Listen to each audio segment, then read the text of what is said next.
ரஷ்யாவில் மருத்துவம் பயில சிறந்த ஒரு அரிய வாய்ப்பு. வெளிநாடுகளில் மருத்துவம் பயில சிறந்த முறையில் உதவுகிறது ஏஜே ட்ரஸ்ட் கல்வி குழுமம். திரு மணி, அண்ணாமலையோட அரசியல் கணக்கு என்ன என்ற தலைப்பு. நிறைய காரண காரியங்கள் தகவல்களை பட்டியலிட்டால் குமார், தற்போது வரை கிடைக்கப்பெறக்கூடிய வேறொரு தகவல்கள் எப்படி பார்க்குறீங்க திருக்குமார்? இல்லை, நீங்கள் அரசியல் கணக்குன்னு கேட்டிருக்கீங்க. நான் கணக்கு அரசியல்னு படித்தேன். சரி தானா? நான் ஒவ்வொருத்தரும் இன்றைக்கி தேர்தல் என்பது எப்படி ஆகிப்போச்சுன்னா, அரசியல் கட்சிகளுடைய அரசியல் ரீதியான போட்டி அப்படின்லாம் நம்ம புரிஞ்சோம். அதெல்லாம் இல்லை, வணிகம்தான் முதன்மை அப்படின்னு திராவிட முன்னேற்ற கழகம் நிரூபித்த தேர்தலாகி போச்சு, நடந்து முடிந்த தேர்தல். அதனால் வணிகம்ங்கும் பொழுது கணக்கு தான் முதல்ல வரும், அப்புறம் தான் அரசியல் வரும். அரசியல் முதன்மை இல்லை. சரி, அண்ணாமலையை பொறுத்தவரை அவர் யார்? இப்போது அகில இந்திய பொறுப்பிலோ மாநில பொறுப்பிலோ பாஜகவில் இருக்காரா? இருந்தார். இப்போ ஒன்றும் இல்லை. ஆனாலும் அவரை பற்றி இவ்வளோ தூரம் பேசப்பட வேண்டியிருக்கு. நீங்கள் ஒரு விவாதமே நடத்தும் அளவுக்கு ஒரு தொலைக்காட்சி எடுத்திருக்கீங்க. ஆனால் இந்த விவாதத்தில் பாரதிய ஜனதா கட்சியைச் சேர்ந்த நிர்வாகிகள் யாரும் போய் அண்ணாமலை விஷயமாக பேசக்கூடாது என்று வாய்மொழி மூலமாக பாரதிய ஜனதா கட்சியில் சொல்லப்பட்டதாக ஒரு செய்தி வந்திருக்கு. அப்படின்னா எந்த அளவுக்குனா, அண்ணாமலையை தாக்கியோ எதிராகவோ ஆதரிச்சோ பேசுவது என்பதை பாரதிய ஜனதா கட்சி இப்பொழுது விரும்பவில்லை அப்படின்னு அர்த்தம். நாளைக்கு அதை நாளை 12 மணிக்கு மனம் திறக்கிறார் அப்படின்னு ஒரு அண்மை செய்தி வந்திருக்கு. அது மட்டும் திராவிட முன்னேற்ற கழகத்தினுடைய ஆதரவு ஏடுவால் மாலை ஏடு இருக்குல்ல, அதில் ரொம்ப தெளிவாக போட்டிருக்காங்க, என்ன நாளை அறிவிக்கிறார் கட்சியை. நம்ம கிடைக்கிற தகவல் என்னென்னா, அறிவிக்கும் பொழுது சும்மா அறிவிக்கலை, 40 மாவட்ட தலைவர்களையும் அறிவிக்கிறார். அந்த அளவுக்கு சொல்கிறாங்க. அதற்குள்ள இப்போவே சமூக வலைத்தளம். மணி சார், ஒரு சின்ன குறுக்கீடு. நான் உங்ககிட்ட வேறு கோணத்தை நான் எதிர்பார்க்கிறேன். நான் இந்த கேள்வி முன்வைக்கும் போது, இப்போ அவர் வருவதும் வராமல் இருப்பதும் தொடராமல் இருப்பதும் அவருடைய விருப்பம். ஜனநாயக நாடு, வரட்டும், வராமல் போட்டோம். இந்த அரசியல் களம் தாவேகா புதிய ஆட்சி பொறுப்பை ஏற்றிருக்கிறது.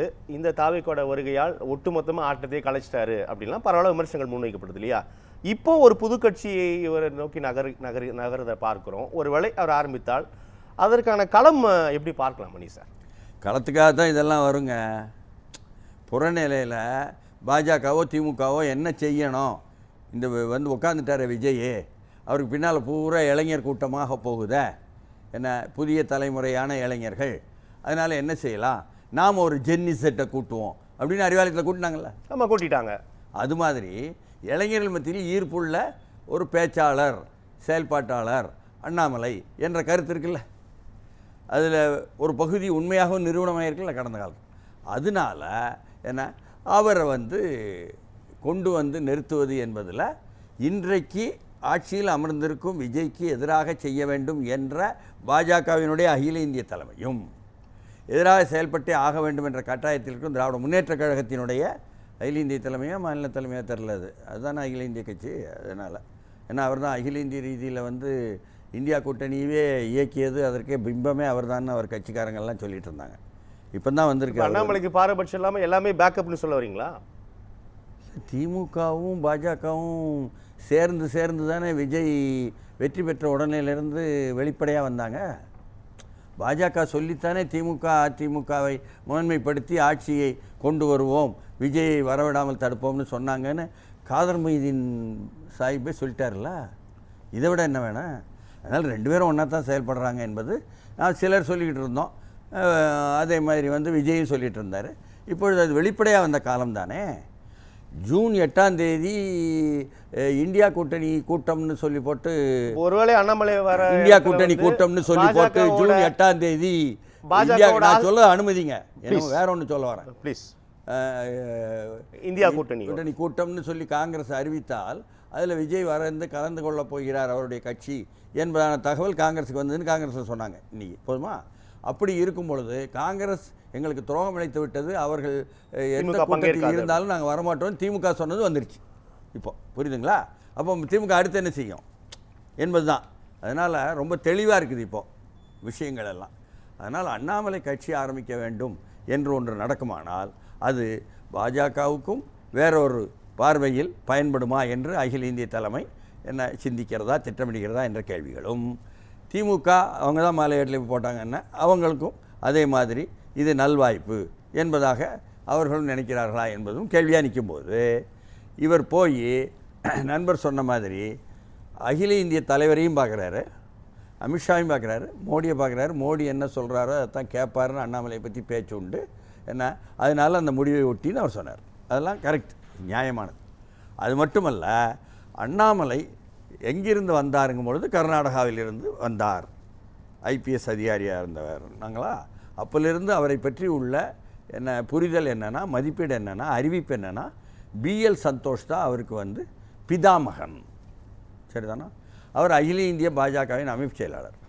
அப்புறம் கேஎல் ரவியா, அவர் தான் அவருக்கு தலைவர், இப்படிலாம் கூட சொல்லுவாங்க. உளவியல் ரீதியாகவும் உணர்வு ரீதியாகவும் அவருக்கு உள்ளது. சரி, அப்போ இவர்கள் எல்லோரும் சேர்ந்து அண்ணாமலை இறக்கி விடுறாங்களா நமக்கு தெரியாது. ஆனால் ரஜினிகாந்தை பாஜகவும் வலதுசாரிகளும் இறக்கி விடணும் தேர்தல் அரசியல்ல என்று முடிவெடுத்து அதற்காக ஆடிட்டர் குருமூர்த்தி முயற்சி எடுக்கும் நேரத்தில் அவரால் வேற ஒருத்தரை தான் நான் முதலமைச்சர் வேட்பாளர் நிறுத்த போகிறேன் என்று ரஜினி சொன்னது இவரைத்தான் என்று அப்போவுமே பேச்சு இருந்துச்சு. அவரை ஆரம்பிக்க விடாமல் தடுத்ததில் திமுகவுக்கு பங்கு உண்டு, என்ன தடுக்கப்பட்டதுன்னு சொன்னால் அதற்கு பதில் அண்ணாமலையை கொண்டு வந்து பாஜக தலைவராக்கினாங்க, பிஎல் சந்தோஷ் ஏற்பாட்டில் என்பது தான் அப்பொழுதிலிருந்து புரிதல். அப்போது நாளைக்கு இவர் இப்படி அறிவிக்க போகிறாருன்னா பாஜக தமிழ்நாட்டிற்குள் என்ன புரிதல் இருக்குன்னா, நயினா நாகேந்திரன் தலைமை என்பதன் மீது நம்பிக்கை இல்லை. அதனால் பலரும் கூட அப்படியே எல்லாம் பூரா வயசானவங்கன்னா அதை போய் ஆதரிப்பாங்க.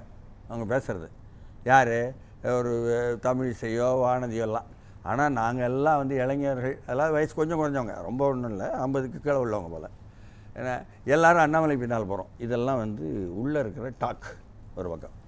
ஆனால் நாளை இப்படி இதோடு அறிவிக்க போகிறார் என்பதும் இப்போ சமூக வலைத்தளத்தை நான் ரிசைன் பண்ணுறேன்னு சிலர் பண்ணுவதும் வந்துக்கிட்டு இருக்கு. ஒரு நீங்கள் சொல்கிற கருத்தின் அடிப்படையில் ஒருவேளை ஒரு கட்சி ஆரம்பித்து அறிவிப்பு வெளியிட்டார், இந்த நகர்வுகள் அப்படியே போயிட்டுருக்குன்னா டிவிகே வெர்சஸ் அண்ணாமலையுடைய கட்சியாக அந்த இது மாற்றப்படும் அப்படின்னு புரிஞ்சுக்கலாமான்னு கேட்குறேன். அதற்கான நகர்த்தல் ஏடிஎம்கே டிஎம்கேட ரோல் அவ்வளோதானா? திமுக என்ற கட்சி தான் இப்போ எதிர்கட்சியாக இருக்குது சட்டமன்றத்தில். அது 5 வருடம் நீங்கள் கலைக்க முடியாது, புரியுதுங்களா? எதிர்கட்சி என்பது திமுக தான், புரியுதுங்களா? ஆனால் அது அதிமுகவுடன் சேர்ந்து கொண்டு என்ன பண்ணுவாங்க என்பதோ, வரக்கூடிய இடைத்தேர்தல்களில் திமுக நிற்காமல் அப்படியே வந்து பாய்காட் பண்ணுறோம்னு கூட சொல்லிவிட்டு அதிமுகவை நிற்க பின்னால் இருந்து உதவுவாங்க என்பதோ, அவங்க பக்கத்தில் இருந்து வரக்கூடிய கசமுசா அது பொது வேட்பாளர் நிறுத்துவாங்கன்னு சொல்ல வரீங்க. பொது வேட்பாளரை நிறுத்துவாங்க அப்படின்னு அன்புமணி வாயால் வெளியே சொல்லிட்டாரு. தேவை ஏற்பட்டால் அதை பண்ணலாம், யூகம் பண்ண தேவையில்லை, வாயால் வெளியே சொல்கிறேன், இருக்கட்டும்.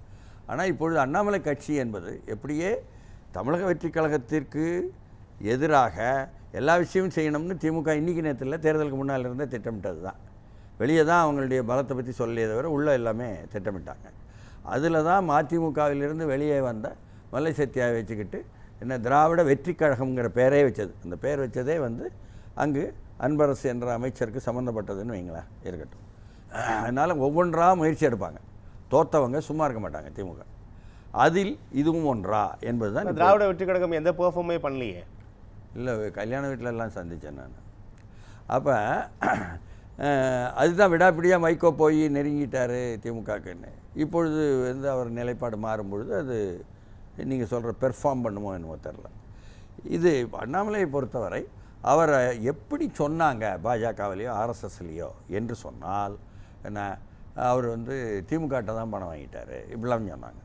4000 கோடி வாங்கிட்டார், அப்புறம் 8000 கோடி வச்சுருக்காரு, அப்புறம் 10,000 கோடி வச்சுருக்காரு, இப்படிலாம் சொல்கிறாங்க. நமக்கு தான் தெரியாதே தவிர அவர்களுக்கு தெரிஞ்சிருக்கும் போல் இருக்குது, நமக்கு தெரியாது. நமக்கு தெரிந்தது என்னன்னு சொன்னால், அந்த தொண்டாமுத்தூரில் வந்து சவுக்கு தோப்பு வாங்கினது தான் நமக்கு தெரிஞ்சிச்சுன்னு வைங்களேன். என்ன, அதுதான் வந்து புள்ளியோரமாக வந்துச்சு, சர்வே நம்பர்லாம் நான் சொல்லியிருக்கேன். இது ஒரு பக்கம் இருந்தாலும் அவர் பக்கம் என்னன்னு சொன்னால், பணம் வந்து நான் நேரடியாக கொள்ளையடிக்கலைன்னு சொல்வதாக. அதற்கு பதில் என்னென்னா, திமுக அமைச்சர்கள் ஒவ்வொருத்தர் மேலேயும் ஃபைல் போட போகிறேன்னு சொல்லி போட்டு அந்த ஃபைல் இந்த ஃபைல்னு சில ஃபைலையும் விட்டார்.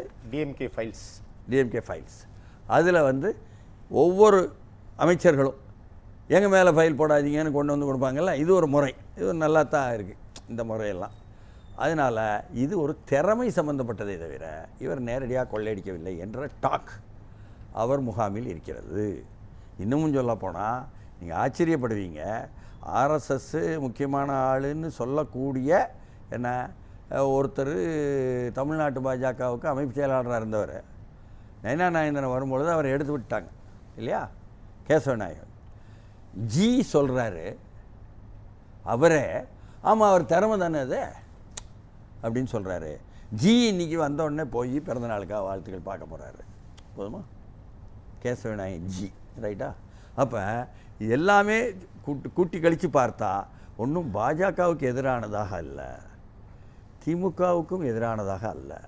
அண்ணாமலையினுடைய செயல்பாடுகள், கட்சி ஆரம்பிப்பது என்பதும் சரி, செயல்படுவதும் சரி, அதற்கான திட்டமிடுவதும் சரி. இங்கே எனக்கு ராஜினாமா கடிதமே கொடுக்கப்படல, நான் தான் மாநில தலைவர் நயனா நாயகன் சொல்கிறாரு. உங்களை தான் அவர் ஏற்றுக்கவே இல்லையே. அகில இந்திய ரீதியில் 5 பக்கம் கடிதம் கொடுத்தார். அமித்ஷாட்டான்னு வந்துச்சு, அல்லது அகில இந்திய தலைவர்கிட்டன்னு வந்துச்சு, அப்புறம் இல்லைன்னு வந்துச்சு. ஆனால் மோடிகிட்ட கொடுத்துருவாருன்னு வந்திருக்கு. எல்லா விஷயமும் வந்துக்கிட்டு இருக்கு. எல்லாமே கசியற செய்திகள் தான். அது ஆத்தென்டிக்காக நாளை கழிச்சு தான் வரும்னு வைங்களேன், அது வேறு விஷயம். அல்லது நாளைக்கு வெளியே வரும்போது வரும். ஆனாலும் அவருடைய அணுகுமுறை என்பதில் இன்னைக்கு அவர்களுக்கெல்லாம் விருப்பம் இல்லாத ஒரு ஆட்சி வந்திருக்கிறது தமிழ்நாட்டில். அவர்கள் முன்னால் இளைய தலைமுறை போயிருக்கிறது. அதை உடைக்க வேண்டும் என்ற கட்டாயம் பாஜக வேண்டிய அகில இந்திய தலைமைக்கும் இருக்கிறது, திராவிட முன்னேற்ற கழக தலைமைக்கும் இருக்கிறது. அதனால் அவர்கள் இருவருக்கும் உதவிகரமாக ஒரு ஜாயிண்ட் வெஞ்சராக என்ன வரப்போகிறாருன்னு தெரியாது. ஏன்னா அவர் நேற்று அறிவிச்சிருப்பது ஒரு மதச்சார்பற்ற கட்சியாக இருக்கும் இந்த வார்த்தை. அதனால் அதெல்லாம் சேர்த்து தான் கணக்கு போடுறாங்க. எதுவும் கான்க்ரீட்டாக வெளியே வராதனால இப்போ கணக்கு தான் போட்டு எல்லோரும் சொல்லிகிட்டு இருக்காங்க. நமக்கும் புரியுது இதுதான் அவர்கள் செய்கிறார்கள்னு. அதனால் இந்த ஊழல், லஞ்சம், அதற்கப்புறம் திறமை, இதுக்கெல்லாம் வித்தியாசம் அரசியல்வாதிகளுக்குள்ளே கிடையாது என்பதும் நமக்கு புரியுது. இப்போ பல விஷயங்களில் இந்த புதிய ஆட்சி வந்த பிறகு அதன் மீது வைக்கக்கூடிய குற்றச்சாட்டுகள்லேயே அங்கே நடக்க இங்கே நடக்க வன்முறை என்ற விஷயத்திலே விட கஞ்சாவை தமிழ்நாடு எங்கும் இறக்கி விட்டாங்களே, அதனுடைய விளைவுதான் என்ற விஷயங்கள் யாரும் மறுக்காமல் வரக்கூடிய செய்தியாக இருக்குது. இந்த கஞ்சாவை தமிழ்நாடு எங்கும் திரட்டி விட்டதுக்கு 5 ஆண்டுகளில் எவ்வளோ கமிஷன் வந்துச்சு, அதனால தான் விட்டாங்க என்ற செய்தி யாரும் பேச மாட்டேங்காங்க. இன்றைக்கி கூட இன்றைக்கி இப்போ 24 மணி நேரம் முன்னால் பாரிஸில் புதிய பஸ் ஸ்டாண்டை மாற்றுறாங்க. அந்த இடத்துல காய்கறி வாங்க போன பெண்ணை ஒரு பிரச்சனை உருவான உடனே சுற்றி வளைச்சி அப்படியே இந்த போதையில் பாதிக்கப்பட்டவர்கள் அல்லது போதையை ஏற்றுக்கொண்டவர்கள் என்பவர்களால் 50 பேர் சுற்றி அடிச்சிருக்காங்க. வெளியவே வரல, ஆனாலும் சொல்கிறோம். இதெல்லாம் வருதுன்னா காரணம் அடிப்படையில் அந்த வட்டாரத்தில் உள்ள காவல் நிலையத்திற்கும் அந்த கஞ்சா சாப்பிட்டுட்டு வன்முறை செய்பவர்களுக்கும் உள்ள தொடர்பு இருக்குல்ல. இது போன்ற விஷயங்களை அறுத்தெறியணும், கையாளணும். அதுக்கு புதுசாக டிஜிபி வந்திருக்காரு என்பதனால செய்வார்னு எதிர்பார்ப்போங்க. இது வேறு. இது போன்ற விஷயங்களை இந்த ஐபிஎஸ் அண்ணாமலை பேசுவாரா? என்னுடைய கேள்வியாக தான். அது பேச மாட்டார். எதை பேசுவார்னா ஆஹா போதை வந்துருச்சு என்னெல்லாம் பேசுவார், ஆட்சிக்கு எதிராக பேசுவார். ஆனால் இதில் நுரையீரல் கெட்டு போச்சுன்னு கலைஞர் அந்த மாதிரி தான் இருந்த துறையில் உள்ள ஊழல் என்ற விஷயங்களையும் அவர் பேசும்பொழுது தான் ஓஹோ என்று செவி மடக்க முடியும் மக்கள். அதையும் அவர் கவனத்துக்கு நம்ம கொண்டு போகிறதுக்காக இதை பயன்படுத்தலாம். பார்க்கலாம், பேசலாம். திரு மணி, நாளை என்ன நடக்கப் போகிறது? திரு மணி, மக்கள் தீர்ப்பு தொடர்பாக உங்களுடைய கருத்து பார்வை. தாவேக்கா எதிர்ப்பு என்பது 63-7, ஆட்சி மாற்றம் 36-20, கணக்கு இல்லை என்று 57-10, எப்படி பார்க்குறீங்க? தாவேக்கா எதிர்ப்பு என்பது அவங்க எதிர்பார்க்காத ஒரு தாவேக்கா வெற்றி வந்துருச்சு. அதனால் அதில் இறங்கி செய்யக்கூடியவர்கள் யார் யார் என்பது தான். அதில் திமுக பாதிக்கப்பட்டிருக்கு, நேரடியாக எதிர்க்கட்சி ஆகிட்டோம். அதனால் அவங்களால தாங்கவே முடியலை, இந்த தோல்வியை தாங்கவே முடியலை என்பதில் அண்ணாமலை இன்னொரு அவங்களுக்கான ஒரு ரிலாக்ஸேஷனுக்கான ஒரு பாயிண்ட்டு. பிஜேபி நேரடியாக பேசித்தான் அண்ணாமலை இறக்கி விடுறாங்க என்பதை இப்போ நடந்த நிகழ்வுகளிலிருந்தே தெரியுது. அதனால் பிஜேபிக்கும் திமுகவுக்கும் ஒரே நோக்கம் தாவேக்கா வேண்டிய ஆட்சிக்கு இடைஞ்சல் கொடுத்து அதை காலி பண்ணுவது தான். அதுக்காக அண்ணாமலை என்பது அந்த அஜெண்டாவுடன் வந்திருக்கிறார் என்பது புருவாய் போச்சு.